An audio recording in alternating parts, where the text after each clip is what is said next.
So എന്തുകൊണ്ടാണ് health care professionals OET choose ചെയ്യണം എന്ന് പറയുന്നത്? ഓക്കെ, ഇതിന് കാരണങ്ങൾ ഒത്തിരി ഉണ്ട്. ഫസ്റ്റ് ഒരു മെയിൻ പോയിന്റ് പറയാം. ഡെയിലി ലൈഫിൽ നമ്മൾ ഹെൽത്ത് കെയർ പ്രൊഫഷണൽസ് യൂസ് ചെയ്യുന്ന സെയിം സിനാരിയോസ് തന്നെയാണ് ഇവിടെ ഈ OETയിലും നമ്മൾ യൂസ് ചെയ്യുന്നത്. ഫോർ എക്സാമ്പിൾ, ഇപ്പോൾ ഒരു നേഴ്സും ഒരു പേഷ്യന്റും സംസാരിക്കുകയാണ്. ഓക്കെ, സോ നമ്മള് ഇപ്പൊ ഒരു ടെൻഷൻ ഉള്ള ഒരു പേഷ്യന്റിനെ ഫസ്റ്റ് ഒരു നേഴ്സ് എന്താ ചെയ്യുക? കൂളാക്കും. പിന്നെ പേഷ്യന്റിനെ സപ്പോർട്ട് ചെയ്യും, അല്ലെ? ആ സെയിം സിനാരിയോ തന്നെയാണ് ഇവിടെയും ഫോളോ ചെയ്യുന്നത് ഈ OET ടെസ്റ്റിൽ. സോ നമ്മളൊരു ഇംഗ്ലീഷ് മീഡിയം ആണോ മലയാളം മീഡിയം ആണോ പഠിച്ചത് എന്നൊരു വ്യത്യാസം ഇവിടെ ഇല്ല. കാരണം ഒരു പ്രൊഫഷണൽ സ്കിൽസ് ഉണ്ടെങ്കിൽ നമ്മൾക്ക് നന്നായി ഇവിടെ പെർഫോം ചെയ്യാൻ സാധിക്കും. ഓക്കെ, സോ ഈ ഒരു സെയിം പാറ്റേൺ ആണ് റൈറ്റിംഗിലും നമ്മൾ യൂസ് ചെയ്യുന്നത്. It's all about priority.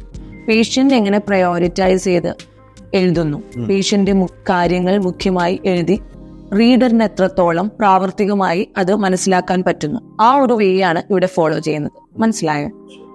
മാം, എന്തുകൊണ്ട് ത്രേസ്യസ് അക്കാദമി ചൂസ് ചെയ്യണം? Why choose Precious? Yes, that's a good question. So ഇവിടെ ലിസ്ണിംഗ് ആൻഡ് റീഡിംഗ് ആണ് കുറച്ച് ബുദ്ധിമുട്ടുള്ള മൊഡ്യൂൾസ്. ഏതൊരു ഇംഗ്ലീഷ് ടെസ്റ്റിലും അത് തന്നെ ആയിരിക്കും മോസ്റ്റ്ലി എല്ലാവരും ഫേസ് ചെയ്യുന്നത്. സോ ലിസ്ണിംഗ് ആൻഡ് റീഡിംഗ് മൊഡ്യൂൾസിന് നമ്മൾ സ്പെഷ്യൽ ട്രെയിനിങ് ആണ് ഇവിടെ തരുന്നത്. ഓക്കെ, സോ ഇവിടെ കുറച്ച് സ്ട്രാറ്റജീസ് വഴിയാണ് ഞങ്ങൾ പഠിപ്പിക്കുന്നത്. അപ്പോൾ റീഡിംഗ് നിങ്ങൾക്ക് ടൈം ഫ്രെയിമിനുള്ളിൽ കംപ്ലീറ്റ് ചെയ്യാൻ പറ്റും. ലിസണിങ് ക്വസ്റ്റ്യൻസ് കാണുമ്പോൾ തന്നെ നിങ്ങൾക്ക് എന്ത് ലിസൺ ചെയ്യണം എന്നൊരു ഐഡിയ കിട്ടും.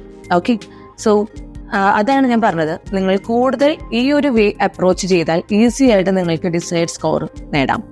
Okay, for more support please contact us, Precious Language Academy. Thank you.